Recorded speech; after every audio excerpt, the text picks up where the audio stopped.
Since Twilight Sparkle's visit started, I've experienced more joy and relish for life than ever before. Questions, wonders, and thoughts barrage my brain, and everything feels alive and vibrant. I want to ask Twilight so many things, and I'm eager to begin talking when she walks out the doorway in that corner. But before a single question can leave my lips, I stop. The purple unicorn seems different. Her normally sparkling eyes and upturned grin are now dark and cold. She doesn't greet me. She doesn't ask me how I'm feeling. She just sits down, silent, and takes out her quill and clipboard. Before I can even open my mouth, she asks me, "Do you know why you're here?" I'm surprised by this question. I had already heard it once before, hadn't I? I'm here because I'm a criminal. Don't you? No, that's wrong. I'm sorry? Around a week ago, I told you that you were a painter. Remember? Of course. But what is a painter? A painter is someone who uses a brush and paint to make pictures with colors. My eyes widened with excitement. This was the most wonderful news I had ever heard. Although I had never heard anything about brushes or paint or pictures, the word seemed more familiar than anything. Yes, you're a painter. You make things with colors and you draw pictures. But you aren't an ordinary painter, because the things you paint come to life. You have a power that no one else has. A power that's so immense and filled with potential that you were brought here.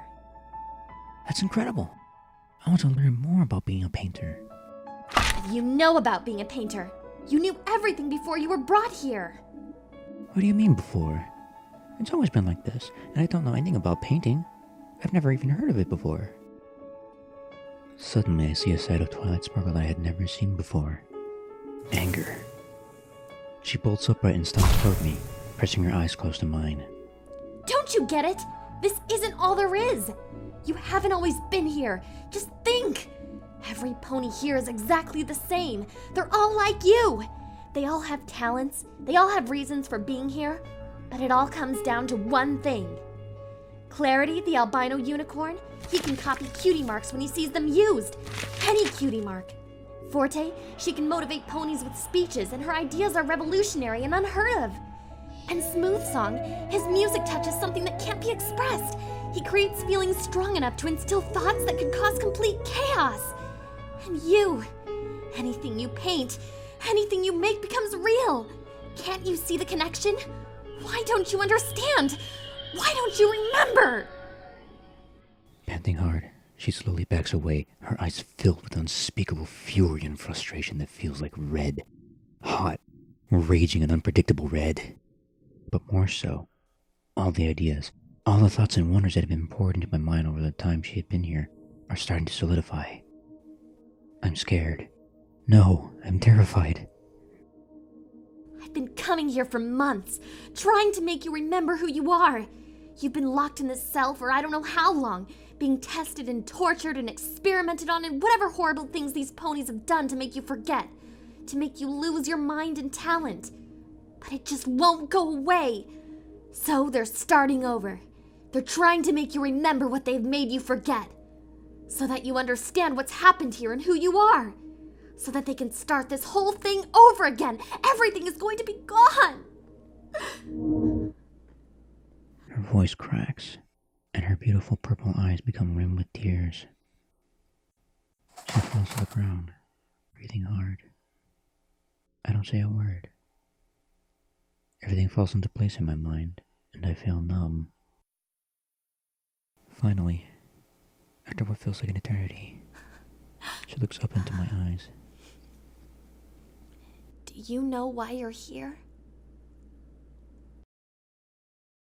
I'm quiet for a very long time, my mind blank, and then I speak.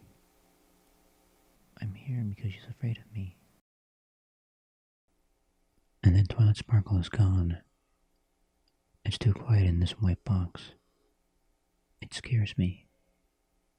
There are no colors here.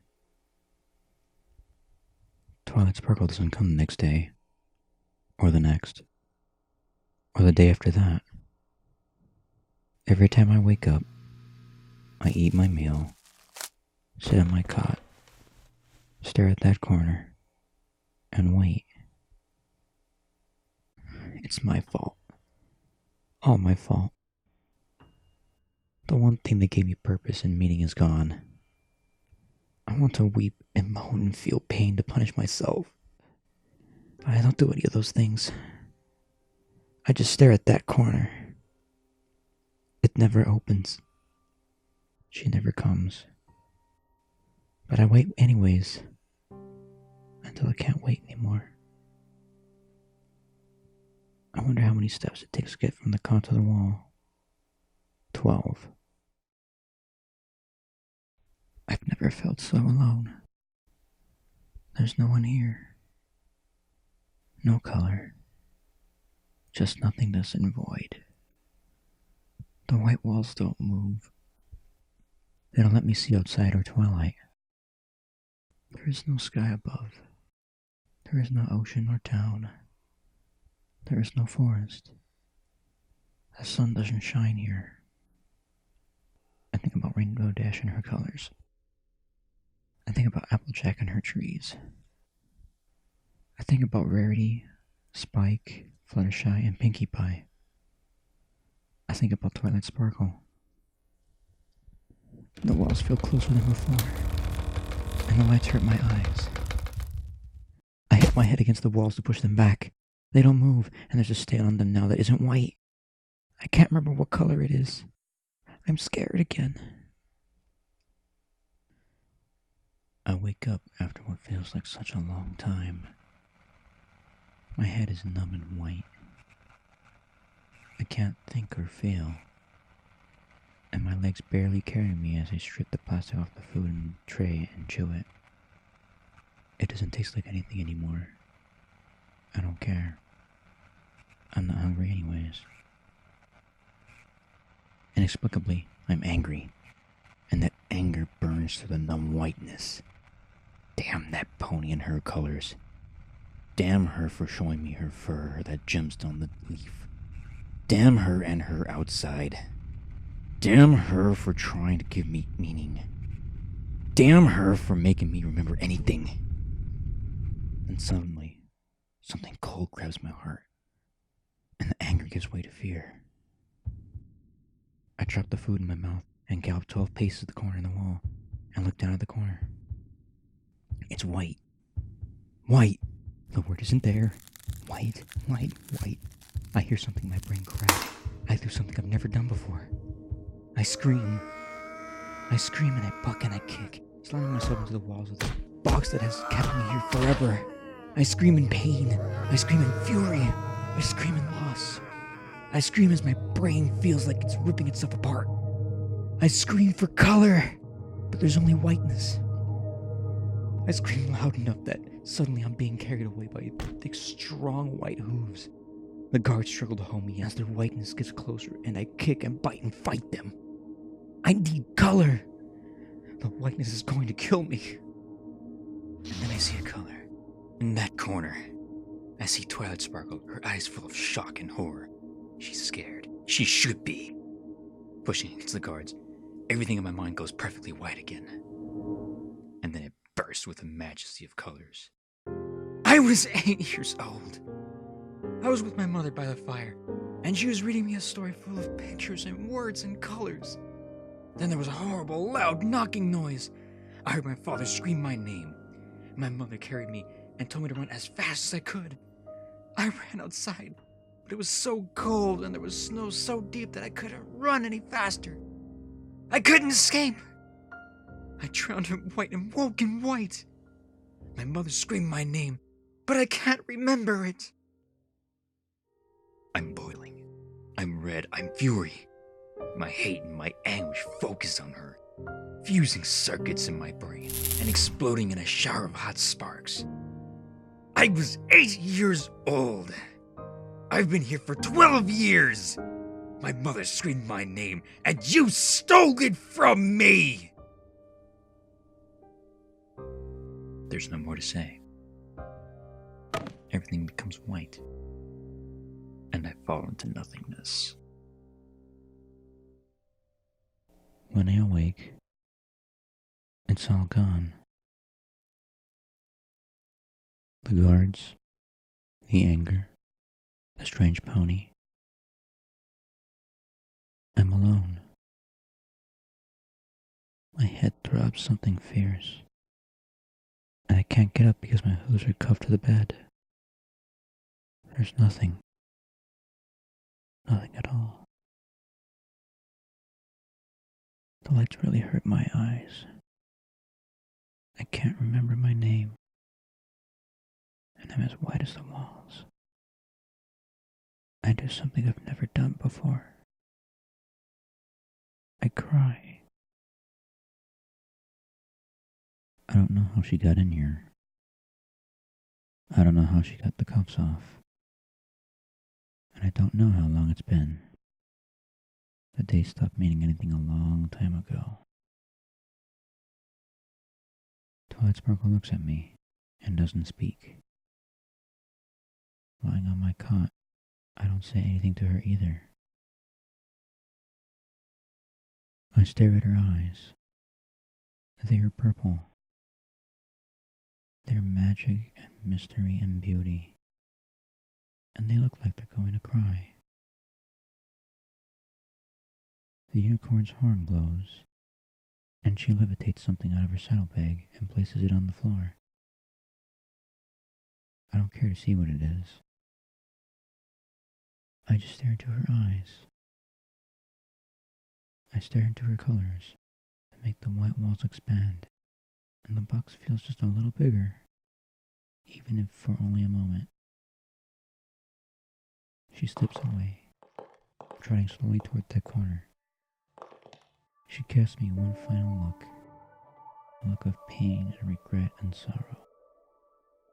Her eyes are purple, and they're pouring white tears. Her voice trembling, I hear her speak one last time. Your name is Canvas. You're a painter. She disappears from my life. I look down at the floor. I'm there, unmoved, eternal, and alive, as a palette and a brush. I once thought white was the most beautiful thing in the world. Then I discovered color, and whiteness lost all meaning and importance. It became something ugly, something dead and emotionless. But now I realize that I was wrong twice. Because whiteness is every color there is. Hidden. Waiting. My strokes are light and wispy, patching the surface of the white floor with precision and purpose. I'm careful. Very careful not to step where the paint is fresh. I've never done this before, but it feels like this is all I was ever meant to do. The air smells clean and pure, and the hard floor softens. My strokes are broad and wide, bathing the ceiling with deep, immense hues and size that I can't even begin to fathom.